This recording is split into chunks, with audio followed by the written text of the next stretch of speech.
Okay, everyone, welcome back to Datu's Corner. I'm your host, Datu Tim. Today's topic, does swinging a stick make you a stick fighter? But before we start today, please make sure you subscribe to the channel, like the video, and hit that notification button. And by all means, feel free to share this wherever you feel this is appropriate. And with no further ado, now it's time for Datu's Corner.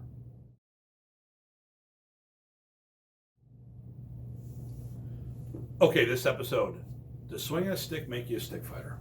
I've actually filmed this a bunch of times and just trying to get this out the right way. So hopefully this is the one that does it.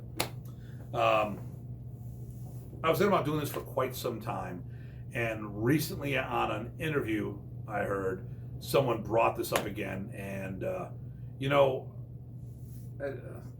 been wanting to do this and release this before, but with everything going on with COVID and tensions with what's going on, we got a lot of things that are off our plate now, and I think people are heading in a better direction, especially with vaccines coming out and stuff like that.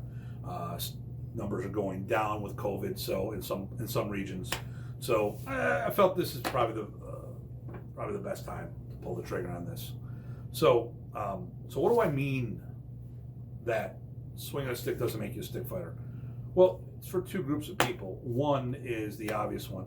You have people who cross-train in, take a Sinwali or two, add it to their curriculum, and think they do Filipino martial arts. Obviously, that's not the case. I mean, they're doing Taekwondo or karate first. They came to Filipino martial arts to pick up a couple things to supplement the program, or maybe they're doing it as an enrichment program. And say, all right, we're going to do a 6-week course. It'll be fun. It'll be a good experience, blah, blah, blah. Obviously, because you're doing stick doesn't make you a fighter. For that matter, doing martial arts doesn't make you a fighter. Okay, to be a fighter, you need to fight. And there's some people, as we know in martial arts, that all they do is forms, and there's nothing wrong with that. There's a place for everything. As we know, not everyone can do everything. And people might have some injuries or some issues, stuff like that. But the thing that I was surprised at was in our own industry, in Filipino martial arts, I was shocked on the percentage of people who think they fight but don't. So I've seen, and I'm going to use the arts that I know, like modern Arnis as an example. I've had people tell me they spar all the time, like, really? Oh, this is great. I love to spar. And then they do tappy-tappy. I'm like, that's not sparring. That's a drill. Matter of fact, tappy-tappy, if you look at the original videos, the ones he did in Wilmington, Delaware with the claps, what the system was called solo baston semi-sparring. So you do single Sinwali into some kind of butting, break out, and go from there. It was a 2-person drill to start building up some skill sets. The skills would be applicable to sparring, but the activity itself wasn't. Like a boxer. When you watch a boxer, there's a lot of activities they do that they don't do in the ring. But you see boxers doing road work and jumping rope all the time, hitting the speed bag. You do not see them do those mechanics in the ring, but you see the benefits of those exercises and activities. So I love what we do in Filipino martial arts. So in modern Arnis, we have tappy-tappy. We do 6-count drill, which is commonly referred to as sombrada drill. We do trapping hands decadina, which is very similar. It's our version of hubad. In Balintawak, we have the groupings. In Kombatan, there's the freestyle. Fill in the blanks. Whatever you do, whatever and plenty of Sinwalis and stuff like that nature. But at the end of the day, these are things to develop skills for sparring, but it's not really sparring. It's a lot of that is a feeder receiver. So when let's say when I'm doing Balintawak, if I use the grouping methodology, the first grouping is called lifting and clearing. So I'm going through the set, I'm grabbing the stick, so you will learn how to lift or clear your stick with your free hand, okay? And then it goes from there. There's my favorite one is the abanico, the 4th one, if I'm not mistaken. You do abanicos and you train the person how to react against abanicos, but you're still staying in the framework of that drill. When I'm doing sombrada drill, the 6-count drill, which could also be multiple versions of 10-count when you start putting thrusts and abanicos in there. Love it. great for getting my hand going, great for my timing, but at the end of the day, this is a drill. And what do drills do, everyone? Drills build skills.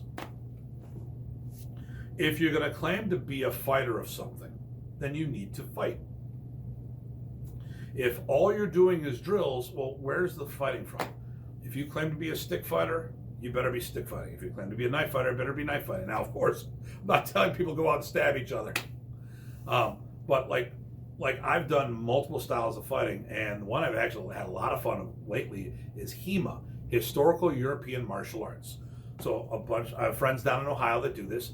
They've put steel in my hands and we fought, so we had 3 to 5 pound sabers going through, and you had to use your edge to chop, cut. You could punch with the basket hilt depending on the rule set. Make sure that if you ever do that, ask before you do it. Using the live hand in there, oh my God, I had a blast. Did some stuff with some daggers. Now obviously no one's getting cut up, and a lot of times when you get a throat, you have to do an honor thing or have a judge on the outside say, the guy got you, because you're wearing so much armor, you might not feel all the shots. Someone does a subtle throat cut on you, you might not feel that because you have to wear a steel gorget, throat protector to make sure you don't get hurt. You have certain gloves you got to wear. So, you definitely, when you're doing sparring, you need to have that third person to keep everyone honest, make sure everyone stays safe, and can help audit what's going on. But if it just like I said, it shocks me on how many people out there do drills of some sort and think that they're fighting. I consider myself a stick fighter because I know I've done over 1,000 matches, and I've sparred people from all different systems. It's not just my students.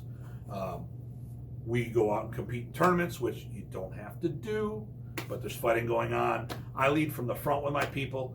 I don't lead from the back, so when we go to tournaments, I'm out there competing with them side by side. Now, obviously, sooner or later, I have to do coaching. That's my job. But the last trip to the Philippines, I was stick fighting.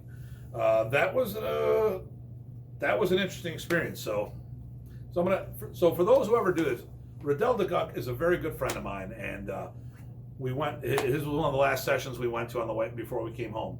So they were getting ready for a tournament. So you had the weak half helmet, and that was it we had for protection in the park. Now, obviously in the tournaments you need to have more protection, but we didn't have any protection. I mean, I bring very little gear, if any, when I go to the Philippines. So it was my turn to go last, and they're padded sticks. It's really a rattan stick with padding around it. And by the time I got my stick, me and the guy in front of us, people were grabbing it so hard, there was really no padding left. We would have been better off using just live sticks. And I keep seeing this, whatever color stick, it was either red or blue. I kept getting hit. I'm like, man, that stings. And I was like, okay, wake up. It's a padded stick with a rattan core. Just think rattan stick and you're okay. And then, of course, I got groined, and like I said, the only protection we had was the helmet. So that paused the match. Needed a moment. Got back going and finished the match. And that's me in my 50s still doing that. And I know people who do stick fighting into their 60s and their 70s. So my thing here is just, if we're doing things, make sure, and for the students, here's the big one. If a student is doing drills and you think you're sparring, and you go to a club that spars, you might get your butt handed to you. And I've had that happen to me because I misunderstood the things I was doing. I went and visited a club in a nice, respectful way. I was invited to go out on the floor and do some sparring. I did. And that was an interesting experience as well. Okay, so hopefully everybody took this the way it was intended. By all means, feel free to make some comments down there or reach out to me directly. In addition to Datu's Corner, we also have a couple other playlists on the channel. We have the big ones is the Modern East Minutes. I'm getting ready to do the next season. It's been kind of hard as of late because of the lack of training partners or demonstration partners. We're also getting ready to release a new series which is the Little and Junior Arnisadors Filipino martial arts for the kids. How to do that, which is very important these days, especially with the challenges we're having. Our numbers keep going down, so we got to start young to get those numbers back up so we have a gene pool to carry on the art to the next generation. Okay, so once again, thanks for tuning in.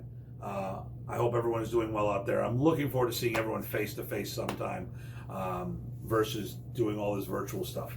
All right, and as usual, everyone, stay safe and stay sane.